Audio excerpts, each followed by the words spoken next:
This is the Sports Psychology Podcast with Michael Seeley for Saturday, July 9th. Stage 8 of the Tour de France from Dole to Lausanne, France. 186 kilometers today with 3 climbs, each of about 1,000 meters, and nothing really over 5, 6, 7%, so nothing as brutal as yesterday. There was an uphill finish, but not too long or not too steep. Nevertheless, it was an uphill finish, which is always difficult. So let's get right into it.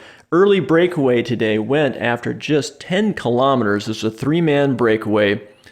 Shortly thereafter, there was a big crash. Fortunately, not too much damage, but unfortunately, Kevin Vermark of the United States had to abandon the Tour de France due to injuries. Pogačar also fell, was not substantially hurt. So that's good news, but that 3-man breakaway went really early, and I want to comment on how these breakaways can stay out for so long, because we've seen this in the Tour, kind of the psychology behind that, the strategy behind that. So the Tour de France is very prestigious. There's a lot of money involved, and so on some of these stages, now we're 8 stages in, people are getting tired. It's been pretty brutal racing so far. If there's a 3-man breakaway that gets away with not a lot of GC contenders, not that these are no names, but these guys are not big name riders, it's kind of a win-win situation. What I mean by this is it's a win for these guys out there in that early 3-man breakaway. 3 guys, I'll just name them. So Mattia Cattaneo of the Quick Step team, Fred Wright of the Bahrain Victorious team, and Frederic Frisson of the Lotto Soudal team. These guys got away, and the peloton didn't really chase hard, and I'll tell you why. There's a dynamic that can get established in the race. If there's a breakaway away, the game has been set. And what the game is to not let these guys get too far ahead. But it effectively takes the pressure off of some of the bigger name riders, some of the bigger name teams, that they don't have to kind of go on the aggressive, because there's already a dynamic set. We have to catch these riders before the finish. That's really our only job today. So it's not like a rest day, but it's a dynamic that is kind of a win-win for the race leaders and for the lesser named riders who get a lot of media exposure. So these guys stayed away for quite a long time, and the couple of the big teams kind of kept them at arm's reach, let them get a couple of minutes, and we started to whittle it down towards the end. With about 60 kilometers to go, one of the riders, Frederic Frisson, drops back. He is done. He's either tired or realizes he's going to get caught. We've seen this before. With about 8 kilometers to go, Mattia Cattaneo, Italian rider from Quick Step, he drops back. Now you have British rider Fred Wright out at about 30 seconds, a little bit more, 45 seconds. And so he's going solo into the finish. And this is not a super strong guy. He's not a Wout Van Aert or a Pogačar, so this guy's probably not going to pull it off, like guaranteed not going to pull it off. Nevertheless, he has some good advertising. And let me just chime in right now about race radios. So this is a little off topic, but got a little opinion on race radios, so I'll just be transparent about that. I'm not a big fan of them.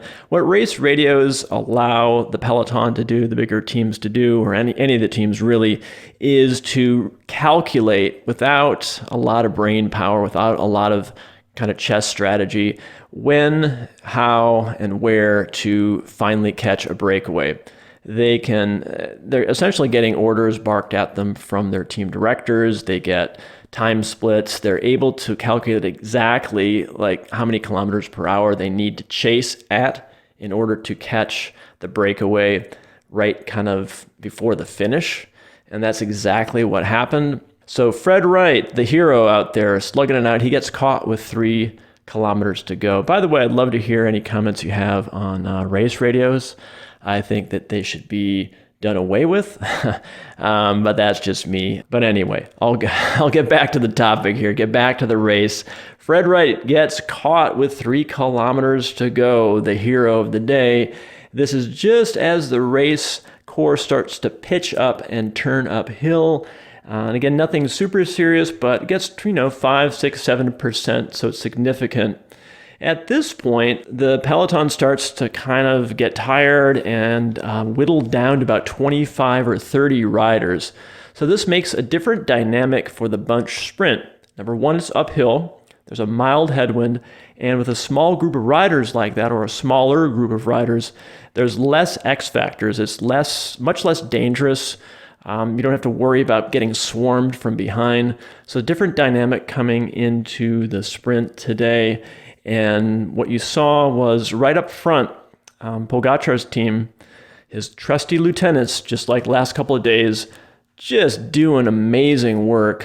These guys, Rafa Majka, Polish rider, this is the Emirates team, Pogacar's team, and the American Brandon McNulty. Just both of these guys putting in stellar work, earning their paycheck big time.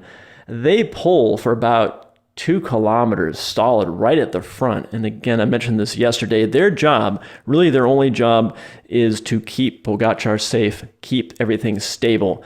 And when they're setting this pace, it's not necessarily a brutally high pace, but it's very, very steady. So it disincentivizes people from behind to jump around Pogacar. It keeps things much more predictable. And so that was really the game plan. His lieutenants pulled off with about 300 meters to go. And that's when the sprint started to ramp up, the speed started to ramp up. And with about 200 meters to go, you saw Michael Matthews of the Bike Exchange team. He just launches them. Then you have Pogacar right behind there. And then Wout Van Aert, remember him? He's just riding so well. The guy's so strong. He starts his sprint, but he waits kind of until the last minute. And he goes with about maybe 75 meters to go, maybe 50 meters to go.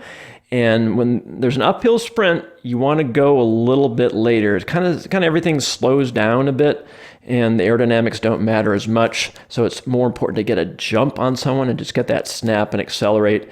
And he was victorious today. Wout van Aert wins. Michael Matthews gets second. Tadej Pogacar gets third place.